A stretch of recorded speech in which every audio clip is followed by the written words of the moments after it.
ጀሞ ዛሬ ደግሞ አዲሱ የታክቲክ አቀንቃኝ አሞራው ዛሬ የኤፍል ታወር ፎርሜሽን ይዞ ይገባው ኤፍል ታወር ሲጀምር ዶርጉና ኦጋርቴ አንድ ላይ ዘነጥ ይዘምጡት አንተ ማንነና ነው ዶርጉ ማለት እኮ አለሌ ንፍጣም ደንቆሮ እኮ ነው ዶርጉ ማለት እኮ ረብስ ኦጋርቴ ደግሞ ይብስበታል ኦጋርቴ እንዴት ዶርጉ ወይ ግዛጫውታልክ ንፍጣም ደንቆሮ ጠቋራ ደንቆሮ እኮ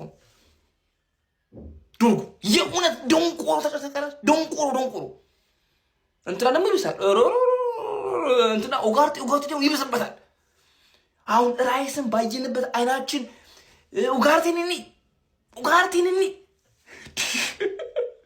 ብቻ ዛሬ ኤፍል ታወር ፎርሜሽን አይተናል ደንቆሮ አሰልጣኝ ዛሬም ከዚህ ጋር አቾታል ገብቶልሻል በሚገባ ክለባችን አሁን ጀምራል ሰጠት ፉላ ምናባት ሰጠት የዛሬውን ጨዋታ አሸንፈን ቢሆን ራሱ ምንም በቃ እኔ አሞሪም አያስፈልግም መጀመሪያ በቃ ነው ፖይንት የዛሬው የዚህ ቪዲዮ ፖይንት አሞሪ የሚባል አሰልጣኝ አያስፈልግም ይሄ እንግሊዝ ፕሪሚየር ሊግ ነው ለደካሞች ቦታ የለም አሞሪ አራት የማይቀባበል ቲም ነው ያየነው አራት ጊዜ ኳስ አይቀባበሉ ቤንጃሚን ሼሽኮን አጥቂ አርጎ ከማጫወት ዳሎን አጥቂ አርጎ ማጫወት ዶርጉን አጥቂ አርጎ ማጫወት ይሻላል በቃ ማይረባ የሆነ የኢትዮጵያ ፕሪሚየር ሊግ ይሻላል ገብርኤልን ከዩናይትድ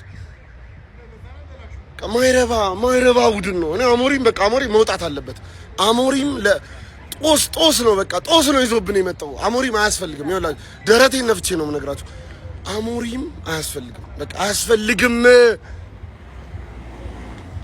እንዴ በጣም በቃ እንዴ የሁላ ትግስት ለአንድ አሰልጣኝ አይሰጥም ሴስኮ መሰለፍ የለበትም በቃ ምንም ተስፋ የለንም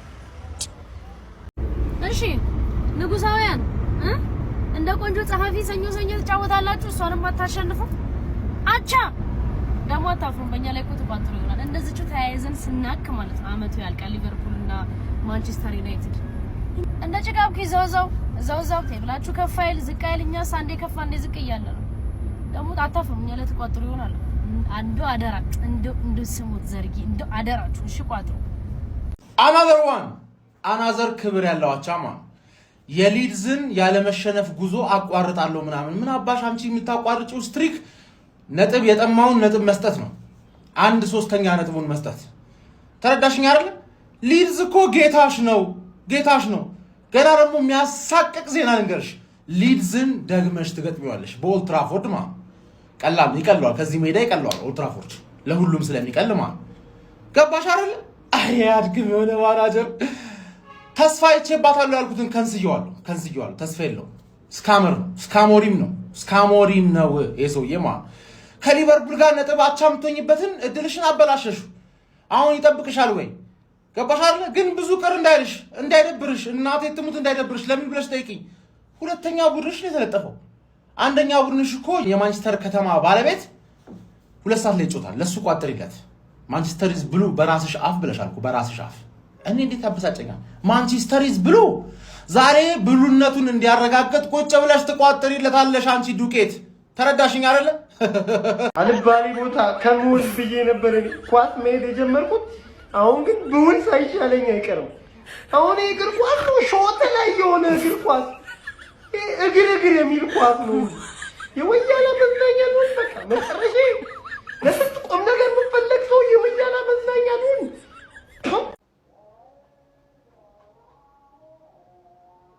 አልደበራችሁ ይሄማ አይደብራችሁ በእርግጠኝነት አቻ እንዴት ይደብራችኋል እንዴ ያደጋችሁበት እኮ ነው አቻ እኮ አሁን እኮ እናንተን ሊቀ አቻ ብለናችኋል በቃ እንዴ ምንድነው እንደዚህ አቻ ደግሞ እኮ አላቻ ጋብቻ እኛ ትልቆች ነን ትላላችሁ ታዲያ ምንድነው እንደዚህ አላቻ ጋብቻ ውስጥ የምትገኙት ሁሉ አቻ እነዚህ እኮ አቻዎቻችሁ ሆኗል አሁን ፕሪሚየር ሊጉ ላይ ባላችሁ አቋም እውነቱን ለመናገር በቃ ጫማ የሚለካኳችሁ ቡድን ሆኗል ገብቷችኋል አይደል አካሄዳችሁ ስልክ ነው ወይ በዚህ አካሄዳችሁ የድረስ ነው የምትደርሱት ነው አሁን የኔ ጥያቄ በአቻ እኮ የትማይ ቶፕ 4 በአቻ እኮ አይገባም በአቻ እንዴ ማን ነው በአቻ ቶፕ 4 ይገባል ብሎ የነገራችሁ ምን ይሆነ አካል አለ ይኸውላችሁ በማሸነፍ ውስጥ ነው ቶፕ 4 ራሱ ማግኘት የሚቻለው በእውነት ዘንድሮ ሼባው ከናንተ በሶ ስለተገኘ ነው እንጂ ወደዛ አካባቢ ራሱ የምትደርሱበት እኮ አጋጣሚ አይኖርም ነበር አረ በቃችሁ አቻ ይበቃችኋል አረ ጉዲ ወይ ካልሆነ በጥር የዝውውር መስኮት ማንቸስተር ዩናይትድን ለሳውዲ ሊግ መሸጥ ነው ያለብን። በቃ እዛ ሄዶ ይጮቱ። በሳምንት አንዴ ሞከርናቸው አይሆንም። ከሻምፒዮንሺፕ ቡድን ጋር ሞከርናቸው አይሆንም። በቃ ምን እናደርግኛ?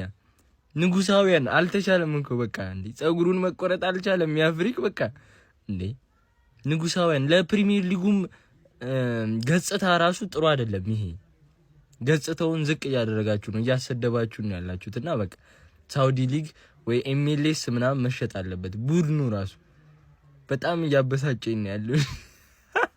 ይሻልሻል ብለው ሰኞ ላይ አረጉሽ፣ አይሆንልሽ ሲሉሽ አርብ ላይ ደገሙሽ። ሱስ እኮ ከባድ ነው በውዱ ለጠፉሽ።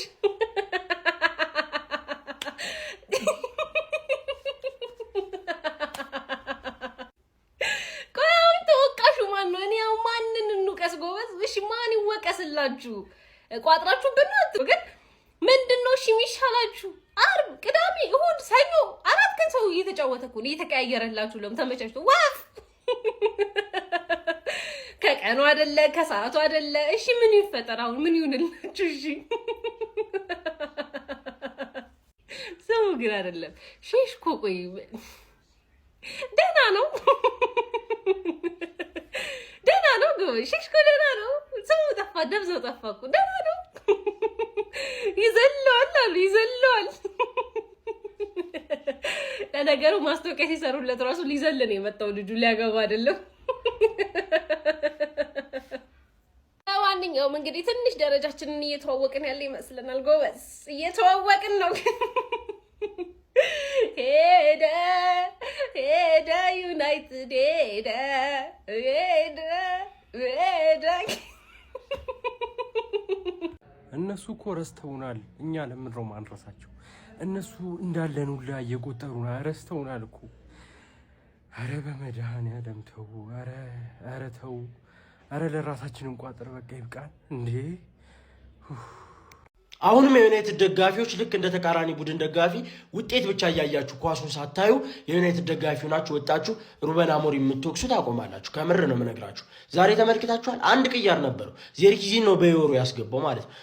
ሌላ ለምን አይጠቀም ምናምን የምትለው ተጫዋች የለውም። ባለፈው ሲጠቀም ምን ያክል ትችት እንደተተቸ ሜዳ ላይ ገብቶ ምን ሲያደርጉ እንደነበር አይታችኋል። 90 ደቂቃ የተጋደሉት ተጫዋቾች ራሱ ማለት ነው ይመጥናሉ ወይ ሜዳ ውስጥ ገብቶ ያሉት ይመጥናሉ ወይ ስንል እርግጠኛ ለመሆን ተቸግራለህ። በጣም ብዙ ሜዳ ላይ መቀየር የነበረባቸው ተጫዋቾች ነበሩ። ያን ማድረግ ግን አይችልም ሰውየው። ጨዋታውን እያየ ፖዚቲቭ ነገሩን ብቻ እያደነከው ማለፍ ነው እንጂ ትችት ምናምን አውት ምናምን አይመጣውም። ብትልም ምንም ስለማታመጣ ማለት ነው። ይመቻችሁ። ማንቸስተር ዩናይትድ በድጋሚ ነጥብ ተጋርቶ ለመውጣት ተገዷል። ምን ያህል ብሩኖ ፈርናንዴዝ እንደናፈቀም ካየንባቸው ጨዋታዎች መካከል አንዱ ነበረ ማለት ይቻላል። በ20ኛ ሳምንት እንግሊዝ ፕሪሚየር ሊግ መርሃ ግብር ከሜዳ ውጪ ሊድስ ዩናይትድ የገጠመው ማንቸስተር ዩናይትድ 62ኛው ደቂቃ ላይ በአሮንሰን በተቆጠረበት ጎል አማካኝነት 1-0 ሲመራ ከቆየ በኋላ 65ኛው ደቂቃ ላይ ኩኛ ካስቆጠረው ጎል በኋላ ጨዋታውን አቻ በማድረግ በዛው ተጠናቆ ነው እንግዲህ ነጥብ ተጋርቶ ለመውጣት የቻለው ማለት ነው። የሩበን አሞሪም ማንቸስተር ዩናይትድ ምን ያህል እየተቸገረ እንደሚገኝ የተመለከተ እንገኛለን። በርከት ያሉ የማጥቃት ባህሪ ያላቸውን ተጫዋቾች እርግጥ በዚህ ጨዋታ ላይ እንዳላገኘ ተመልክተን ነበር። ስኳድ ዴፕዙም በጣም ሳስቶ ነበረ። 8 የሚደርሱ የመከላከል ባህሪ ያላቸውን ተጫዋቾች ነበር በዚህ ጨዋታ ላይ ዩናይትድ ተጠቅሞ የነበረው 6 ተከላካዮችን እንዲሁም ደግሞ 2 የተከላካይ አማካዮችን ማለት ነው። በዚህ ጨዋታ ላይ በክሬቲቪቲ ረገድ ዩናይትድ ጥራታቸውን የጠበቁ የጎል ዕድሎችን ለመፍጠር ተቸግሮም እንደነበር ታዝበን ነበር። የዳንኤል ፋርኩ ሊድስ ዩናይትድ ግን በጣም በድንቅ ግስጋሴው እንደቀጠለ የተመለከትን እንገኛለን። ላለፉት 7 የፕሪሚየር ሊግ ጨዋታዎችን ምንም አይነት ሽንፈት አልገጠማቸውም። በዚህ ውስጥ እንግዲህ እንደ ማንቸስተር ዩናይትድ ሊቨርፑልን ከአንዴም ሁለቴ እንዲሁም ደግሞ ከቼልሲ ጋር ተገናኝተው ነው እንግዲህ ነጥብ እየያዙ የወጡት ማለት ነው። ለማንኛውም ማንቸስተር ዩናይትድ ከዚህ ጨዋታ በኋላ በፕሪሚየር ሊጉ 31 ነጥቦችን በመያዝ አሁን ላይ 5ኛ ደረጃ ላይ ተቀምጧል። ስለዚህ ጨዋታ ያላችሁን ሀሳብ ኮሜንት ሴክሽን ላይ አካፍኝ። የፕላስ ምልክቱን በመጫን ፈጣንና አዳዲስ የሆኑ ኳሳዊ መረጃዎችን ማግኘት ይችላል። አይ ማንቹ የሚገርም የደርቢ ጨዋታ ነው ያሳያችሁን። ግን የምር አልክድም ማለት ነው። የሚገርም ግድያ ፍትጊያ የነበረው ትክክለኛ የደርቢ ጨዋታ። የሚገርመኝ ነገር ግን እንደሆነ ታውቃላችሁ፣ ቶፕ 4 የለ ቶፕ 6 የለ፣ ተሰናበተው ዩሮፓ ሊግ ራሱ አትገቡም በዚህ አይነት። እኔ ምናችሁም በቃ እየባሰባችሁ ነው የምትሄድ። ለነገሩ ከባድ የስኳድ ዴፕዝ እጥረት ላይ ናችሁ። ይህንን ውጤት ራሱ ይዛችሁ መውጣት ጥሩ ነው በእውነት። እኔ እየሾፍኩባችኋል። ጥሩ ነው ምክንያቱም ሊድስ ለተከታታይ ጨዋታዎች አልተሸነፈም። እኛ ሙሉ ትኩረታችንን ወንድም ጥላ ቼላው ማለት ነው ዛሬ ይሄ ሰማያዊ የተለበሰው ማለት ነው። እዚህ ጋር የምታየው ሰማያዊ እናንተን በማሰብ ነው። ይሄ እኛን በማሰብ ነው። ስለዚህ አንግማን ዛሬ ማለት ነው ይላችሁ ከኢትሃድ ነጥብ ይዛችሁ ከመጣችሁ ለአንድ ምሽት ማለት ነው ለንደንን ሰማያዊ አድርገን ነው የምንጠብቃችሁ። ሃንግማን ጎረቤት